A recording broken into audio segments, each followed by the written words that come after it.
Donc, si on récapitule bien, le Cameroun est champion d'Afrique 2026. Pardon. Coupe d'Afrique féminine.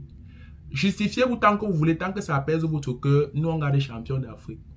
Déjà, même si on perdait contre le Malawi, on allait faire une requête. Parce qu'il est inadmissible qu'on dise Coupe d'Afrique féminine. Vous mettez 3 filles au stade avec 9 électriciens. Non, ça ne se fait pas. En conférence de presse, il y a une joueuse du Malawi laquelle a pris la parole. J'ai d'abord cru que c'était le coach de l'équipe. Elle avait une basse. Et quand j'aimerais que je passe la parole à ma coéquipière, sa coéquipière a pris aussi la parole, la même basse. Sa coéquipière n'a pas pensé que c'était un membre du staff. Vous voyez les gens qui portent souvent les civières quand un joueur se blesse au bord du terrain. En tout cas, cette compétition nous aura permis de retenir 2 choses. Toute compétition internationale que le Cameroun va aller faire hors du territoire, ne mettez pas le cœur, ne regardez pas les matchs. Vous voyez qu'il y a des gens qui ont les mauvais yeux au pays. Quand ils regardent le match, ils mettent le cœur, ils misent, on perd. Les filles se sont sorties du pays, sont allées jouer comme quand tu chasses de la maison familiale quand tu as porté la grossesse. Personne ne comptait sur elles. Personne ne regardait les matchs. Personne n'espérait même qu'elles allaient arriver et gagner comme ça. Donc, ça s'est passé dans l'ombre.